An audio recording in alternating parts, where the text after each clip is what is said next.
क्या आपने कभी किसी के लिए इतनी मेहनत की है कि सब कुछ छोड़ दिया हो? पार्वती माता ने 108 जन्म लिए, हर बार मृत्यु हुई, हर बार वापस आई। सिर्फ एक ही इच्छा थी, शिव को पाना है। अगर तुम अपनी लाइफ में किसी से सच में प्यार करते हो ना, तो ट्रस्ट मी, ये वीडियो एंड तक जरूर देखना, क्योंकि तुम खुद को रोक नहीं पाओगे इसे उस इंसान के साथ शेयर करने से। सती माता की कहानी तो आप सब जानते होंगे। जब दक्ष ने शिवजी को अपने यज्ञ में नहीं बुलाया तो माता सती शिवजी का अपमान सह नहीं पाई और खुद को अग्नि में समर्पित कर दिया। ये सुनकर शिवजी पूरी तरह टूट गए और कैलाश पर चले गए। लेकिन सती की आत्मा ने हार नहीं मानी। हिंदू शास्त्रों में कहा गया है कि सती ने 107 जन्म लिए शिवजी को पाने के लिए, लेकिन हर जन्म में असफल रहीं। 108वें जन्म में वो हिमालय के राजा हिमवान की बेटी बनकर आई, पार्वती। तभी नारद मुनि आए और उन्होंने पार्वती को बताया, तुम ही सती हो, तुम्हारी नियति है शिव से मिलना, लेकिन ये आसान नहीं होगा।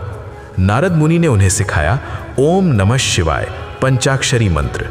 पार्वती चली गई गंगा अवतरण स्थल पर, जहां कभी शिव जी ने कामदेव को भस्म किया था। अब शुरू होती है असली तपस्या। 1 साल बीत गया, सिर्फ फल खाए। दूसरा साल सिर्फ सूखे पत्ते खाए। फिर कई साल सिर्फ पानी पिया और अंत में पानी भी छोड़ दिया।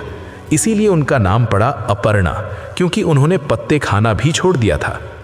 तपस्या का समय कितना था? कुछ शास्त्र कहते हैं 3000 साल और कुछ कहते हैं कई युगों तक। आखिरकार शिवजी प्रसन्न हुए, लेकिन उन्होंने परीक्षा लेने के लिए कुछ ऋषियों को भेजा।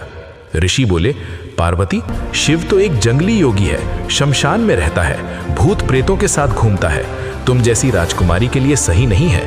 पार्वती का जवाब क्या था? मुझे राजा नहीं, रौद्र चाहिए। मुझे महल नहीं, महादेव चाहिए। सभी ऋषि हैरान रह गए। फिर शिवजी खुद आए, एक बूढ़े ब्राह्मण के वेश में। उन्होंने पूछा, तुम शिव को क्यों चाहती हो? वो तो भिक्षुक है, शमशान में रहता है। पार्वती ने कहा, अगर शिव नहीं तो ये जीवन ही बेकार है, और वो अग्नि में कूदने लगी। तभी उस ब्राह्मण ने उन्हें रोका और अपना असली रूप दिखाया। स्वयं शिवजी सामने थे। शिवजी बोले, पार्वती, तुमने जीत लिया, सिर्फ मेरा दिल नहीं, मेरी आत्मा भी। और फिर उन्होंने पार्वती को स्वीकार कर लिया। याद रखना, शिव जी ने पार्वती को उनकी सुंदरता के लिए नहीं, उनकी तपस्या और समर्पण के लिए स्वीकार किया। सच्चा प्यार वो नहीं जो आसानी से मिल जाए, सच्चा प्यार वो है जो तपस्या से पाया जाए।